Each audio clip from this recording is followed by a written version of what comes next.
ప్రభుత్వ హాస్పిటల్ని నంద్యాల కలెక్టర్ రాజకుమారి అర్ధరాత్రి ఆకస్మిక తనిఖీలు చేశారు. అర్బన్ సెంటర్లో చికిత్స పొందుతున్న 9 మంది అతిసార వ్యాధి పేషెంట్స్ తో మాట్లాడారు. ఆమె వైద్యుల తీరుపై తీవ్ర అసంతృప్తి వ్యక్తం చేశారు.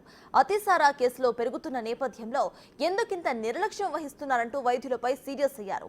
ఆళ్లగడ్డ మున్సిపల్ అధికారులను అప్రమత్తం చేసిన కలెక్టర్ అతిసార కేసులు నమోదైన ఏరియాస్ లో శానిటైజేషన్ చేపట్టాలని మున్సిపల్ సభ్యులను ఆదేశించారు. ప్రత్యేక వైద్య శిబిరాలను ఏర్పాటు చేయాలని వైద్య అధికారులను ఆదేశించారు. అతిసార వ్యాధితో ఆళ్లగడ్డలో ఎవరూ చనిపోలేదని కలెక్టర్ రాజకుమారి స్పష్టం చేశారు. ఎవరైనా అనారోగ్యంగా ఉంటే వెంటనే సమీపంలోని ప్రభుత్వ హాస్పిటల్ని సంప్రదించాలని సూచించారు కలెక్టర్.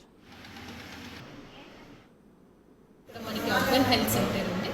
ఇక్కడ 9 మంది ట్రీట్మెంట్ తీసుకుంటున్నారు. అందరినీ కూడా పలికిరించి రావడం జరిగింది. డాక్టర్ ట్రీట్మెంట్ ఎలా ఇస్తున్నారు ఏంటి అనేది. అలాగే మనకి సిహెచ్సిలో మరో 5 ట్రీట్మెంట్ తీసుకుంటున్నారు. వాళ్ళు 5 కూడా స్టేబుల్గా ఉన్నారు. మనకి గత 2 రోజుల నుంచి కూడా అక్కడక్కడ కేసెస్ వచ్చినాయి. బట్ ఈరోజు ఒకేసారి ఒక్క కాలనీలో ఎక్కువ కేసెస్ రావడం జరిగింది.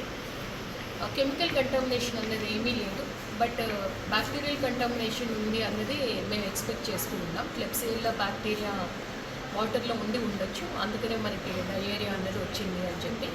సో క్లెప్సియల్లా బ్యాక్టీరియా అంటే మళ్ళీ వాళ్ళకి దాని ఇంక్యుబేషన్ పీరియడ్ కూడా ఉంటుంది కాబట్టి డయేరియా కేసెస్ పెరిగే అవకాశం ఉంది అని చెప్పి టీం అందరినీ కూడా అలర్ట్ చేయడం జరిగింది. ముందు టోటల్ ఎక్కడెక్కడ ఎఫెక్టెడ్ ఏరియాస్ ఉన్నాయో అక్కడంతా కూడా వాటర్ని బంద్ చేసాం. క్లోరినేటెడ్ డ్రింకింగ్ వాటర్ని మాత్రమే ట్యాంకర్స్ ద్వారా సప్లై చేయమని చెప్పాము. అలాగే ప్రతి ఇంటికి కూడా పార్ట్ క్లోరినేషన్ కూడా ప్రతి ఇంటికి కూడా సప్లై చేస్తాం. ఈరోజు ఎఫెక్టెడ్ ఏరియాస్ అందరికీ కూడా